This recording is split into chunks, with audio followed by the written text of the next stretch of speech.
He's an I mean, what a jerk move to do. So, should we talk? Is there anything else about Cena specifically, or should we talk about Travis Scott now? Yeah, I think we talk about Travis Scott, and unfortunately, we should have led with the bad news and then went to the good news. But good news and bad news. So, Travis Scott is apparently an American rapper. I keep saying apparently. I know he is now, but I don't. He's not a big deal here. I asked a load of people who are roughly my age, who's Travis Scott, and every single person like, no. So he doesn't have that international appeal, and they didn't explain who he was, and then they didn't explain what he was wafting around, which I know you'll get into in a second as well. But the big deal is that he punched Cody Rhodes in the ear and caused him a perforated eardrum, which is the big deal. And so all you can say now is you can't see John Cena, and Cody's not going to be able to hear him either now. So he's really all he's got is he's got nothing, touch, taste. So he got 3 senses left.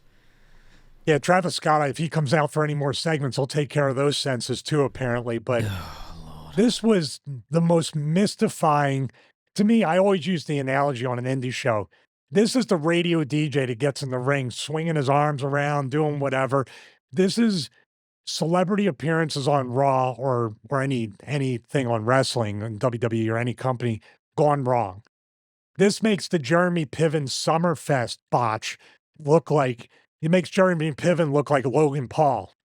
And that's what they've lulled themselves or fooled themselves into a really dangerous false sense of security. And this is where it came back to bite them in the butt. Because you got really lucky with Bad Bunny. He did an amazing job with Damian Priest and against Damian Priest. Logan Paul has been nothing but putting the roster to shame, in my opinion, because he looks like he's better than 95, 96% of the entire WWE roster. He does the better buckshot, Lariat. Yeah. Have you noticed that? He does it better than Adam Page. Mm-hmm. Yeah. I mean, Logan Paul's a natural when it comes to wrestling. They were probably thinking every celebrity we run into, every athlete is going to do a service, not a disservice to the business. And I think they let their guard down. And Travis Scott came out with The Rock, which once again, you're splitting focus from the guy who's coming out, who is larger than life, and this little guy's just running around like it's like a Mutt and Jeff scenario, like running around, waving his arms. Just he's in his own world. Maybe he was under some kind of influence because he wasn't tuned in to what was going on. He had no self-awareness that I'm not the most important thing in this. I'm just watching. The fact that he was in the corner just watching me is like, what's this dude doing here? It's not like The Simpsons, where it's like, that guy there is going to do something cool. Remember the scene with the ninjas? It was like, that guy's in the corner and has no place anywhere near what's about to happen. What is going on? Let's go straight from the beginning then. He walks, right, The Rock's music plays, and then this dude, this little skinny whippet of a guy, rolls out with his stupid baggy jeans like it's back in 2000. What were those jeans called? You know, the skater jeans. Oh, I don't know. I wasn't a skater. Oh, fair enough. They had that. Like, no, I wore Daisy Dukes. I didn't have any loose shorts. No, fair enough then. And then he's drinking like an energy drink or something, like really vigorously, as the audience just goes, ugh, and just watches him for ages because like the music then changes to something else. And he's got this like fake modern iteration of the hardcore title on him. So now we've got The Rock with the People's Champion belt. Now I've got this dude with a fake WWE, I mean fake, but you know what I mean, hardcore title, which was never explained. It was never really explained who Travis Scott is to the layperson, me. And then they walk to the ring together, and then, as you were saying, he's then stood in the corner doing something, and then intermittently patting his belly as well. Yeah, he must be a big Kamala fan. I don't know what he was doing. I don't know. This is the whole thing. I'm watching it. I'm like, this is literally, it was almost like you green screened and keyed in Travis Scott into this awesome segment, and he was just there. It's like fan access. Have you seen that on fan access before WrestleMania? He's a convention goer with a replica belt walking around, you know? Yeah. He's That's the guy exactly what he was. He's the guy who walks up to you as you're signing, and you're like, man, it's 2.5 hours in. Everything's going smooth. Everybody's nice and respectful.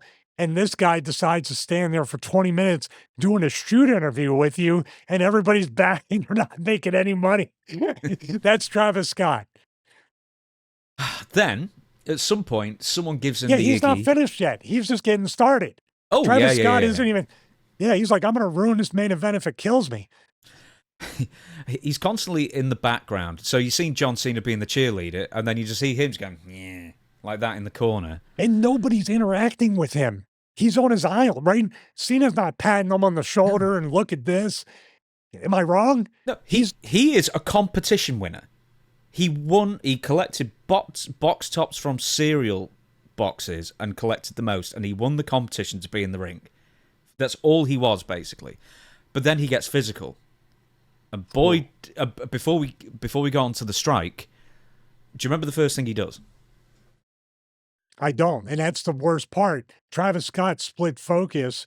Travis Scott took attention away from the most important thing going into the main event of WrestleMania 41, not 42.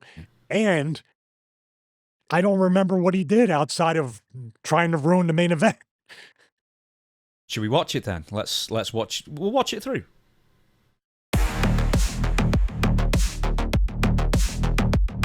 I do remember this, by the way. I do remember that he literally was trying to pick him up by the arm, and it's like Cena puts him down gently. Now we've disconnected Cena's viciousness a little bit. Did you pick up on that? Yes, absolutely, I did.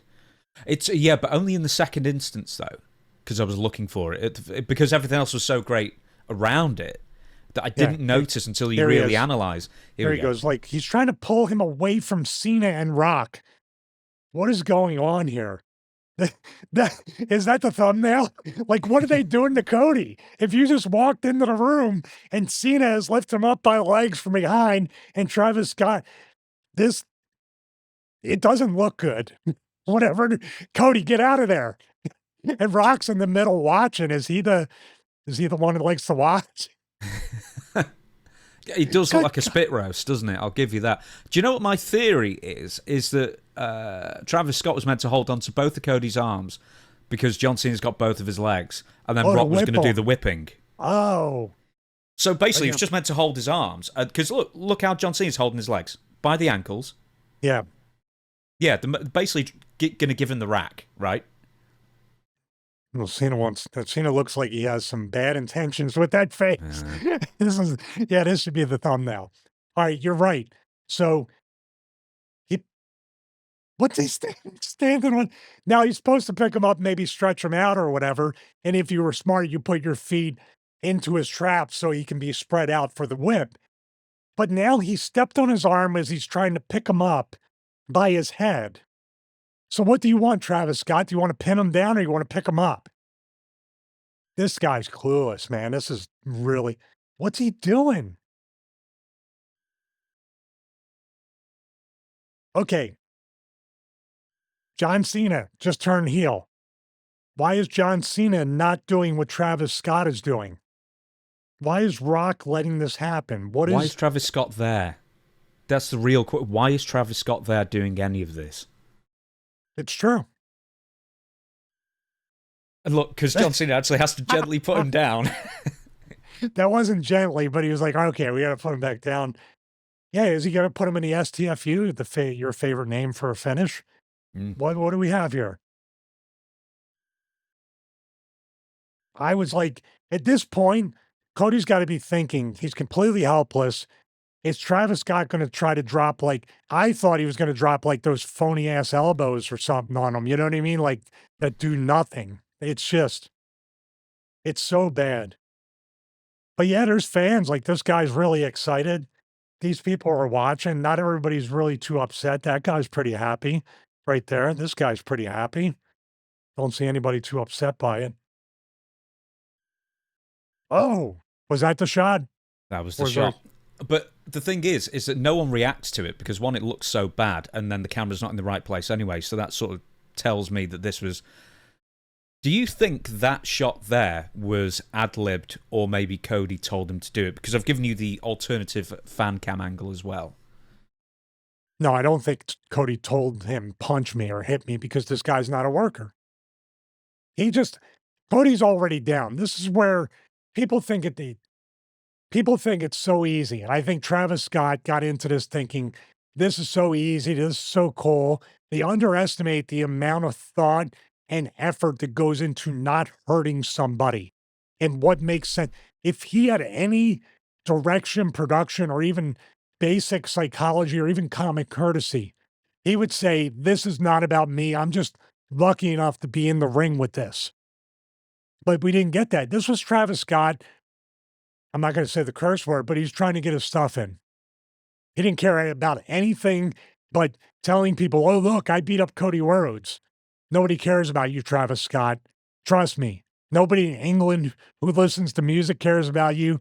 Maybe some people in the United States, but no wrestling fan gives a damn what Travis Scott has to do with the wrestling business. And you did something very arrogant, selfish, and dare I say, you took advantage of Cody.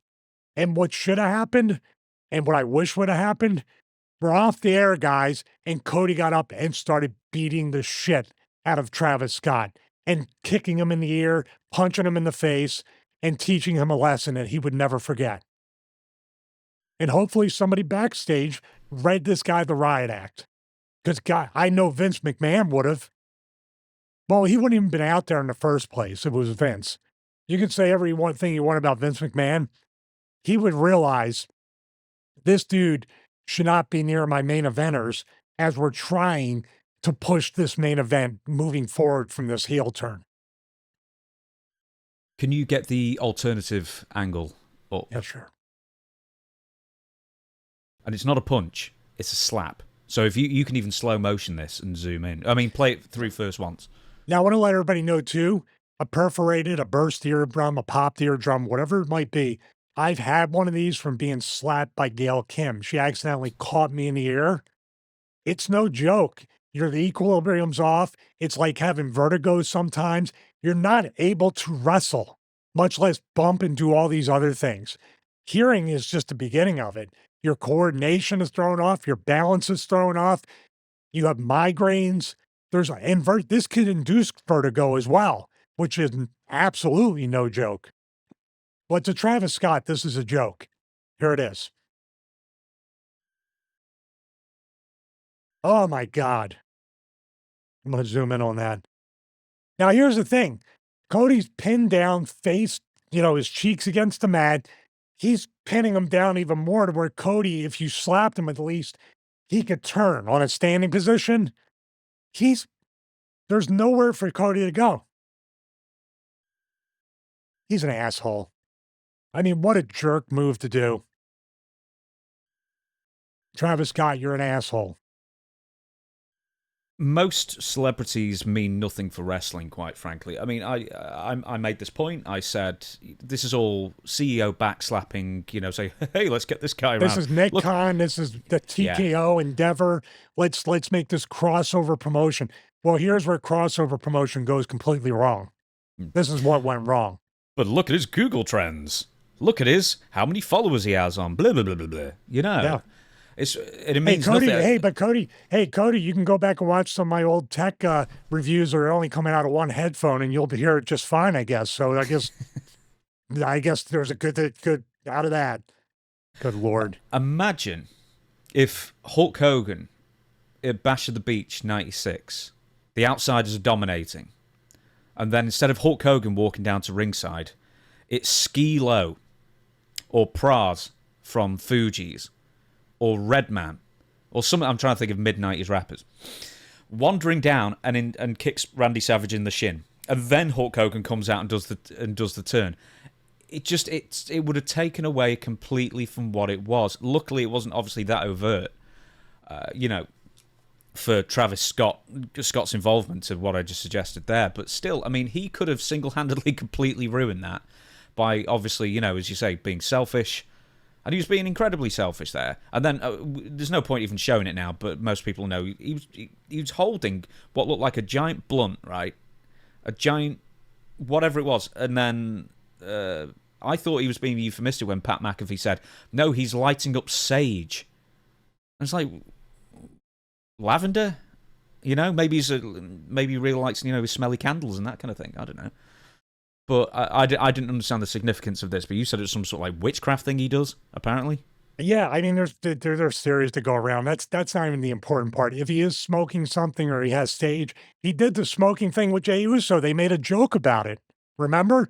Coming down the steps, he was smoking, and they made a joke about secondhand smoke and this and that. I was like, I know you don't want to be PG-13 anymore, or PG in general. You want a more adult audience, you want a more sophistication. But like you said, this is not, there's still families coming. You still want 4 people coming and paying those exorbitant prices. You want it to be a family event to some extent, but you don't. This is maybe a bridge too far. You have Mr. T, you have Shaq, you have all the. I was thinking of Hogan when he won the title at was it Beach Blast or Bash's Beach where he beat Flair In '94, Mr. yeah. Mr. T was there, Shaq was there. Celebrities, dude, Logan Paul seems to be one of the biggest douchebags in real life that you can ever meet. But he's more professional than this guy. How's that possible? Dare I say it, more people know who Logan Paul is than Travis Scott. And Logan Paul does the business a service, not a disservice. You can like or hate him, but he does a great job. He can bump, he can sell, he can show his ass like a heel, he can do what needs to be done. Bad Bunny did incredible work with Damian Priest, with him and against him. Bad Bunny sold that Puerto Rican pay-per-view by being on the show and delivered. So what they did was they forgot about how celebrities can really go rogue and not realize or have any self-awareness about the segment or even the business that they're a part of at the moment. This should happen more often, actually, James. WWE has gotten very, very lucky with having good celebrities do good by the company and the talent. I bet what they do is, they talk to whatever celebrity is going to come on, say, do you love WWE? Oh, I love WWE, watched it all my life. And then maybe they just assume that they get the basic mechanics of professional wrestling. And maybe an assumption too far for some people. There seems to be like 2 different, the Jeremy Pivens out there, I guess, is like one example. But, the very few and far between the celebrities that actually mean something. Mike Tyson in his prime, Floyd Mayweather in his prime, Muhammad Ali in his prime. I'm naming boxers, I know, but you said Bad Bunny, great example. Logan Paul, great example. But these are, for the most part, this is just all trying to get credibility with entertainment and sports websites when they invite celebrities on. I mean, that guest GM thing that they did for years was exhausting. And they were almost never any good. And no one ever tuned in to see Pee Wee Herman or Reverend Al Sharpton host, guest GM Raw. Remember Steve O wouldn't sell for Umaga? Umaga killed him. That's on the list. That is on the list of us to watch already. Future episode, take a drink. Yeah, that was Steve O was like, yeah, I didn't know what to do. And he could have killed him. Umaga could have really hurt him. Think about this too. There's a lot of different Mike Tyson. Mike Tyson punched Shawn Michaels at the end of WrestleMania in Boston and couldn't hurt him. How does Travis Scott hurt Cody Rhodes if Mike Tyson, who doesn't know how to pull a punch, still can throw a work punch? And at that point, Tyson was absolutely a rogue element that did whatever he wanted and still did good business. How's this possible? Just as a bit of fun, when Vince brought out Mike Tyson for like one of the Raws, was like, oh, so people don't know you're a lifelong WWF fan. I certainly am, or however he sounds. And he said, who are your favourites? And the first person he said was Bruno Sammartino, who was definitely like on the outs at the time. Oh, yeah, but he said Bruno Sammartino and Nikolai Volkov. It's like, no, Nikolai Volkov was never anybody's favourite ever, apart from Mike Tyson's. Well, he had a good run back during the Bruno days when he was really that kind of heel. Nikolai Volkov was around a lot longer than people realize. He was, but I mean, he wouldn't be the guy I would think of immediately when I'm thinking. Do you think he was talking about Ivan Koloff, and he got no, mixed up? That would have been too early. No, he had a run in. No, 77. Bruno and Ivan. Ivan beat Bruno. Yeah, but that was in the 60s or 1970. Well, he mentioned Bruno, so I mean, I don't know. No, Bruno. Bruno was a regular until 81. Mm-hmm. And then, yeah, because he brought in David Sammartino, and he was trying to get him. That was in the mid 80s, yeah. Yeah. And on that whole story. Anyway, you suck, Travis Scott. That's the point, right? There's the title for the video. You suck, Travis Scott. You suck the whole ass, buddy. 100% of it. Now, let's I don't move. know. Cena was in more of a position for that than Travis Scott from the thumbnail that we might have. He was, but he just gently pushed him back down. No, when he had him by the legs. I know. But he had him by the legs, and then he pushed his head, and I was like, oh, you're going to be all right. Just bite the pillow. You'll get through it.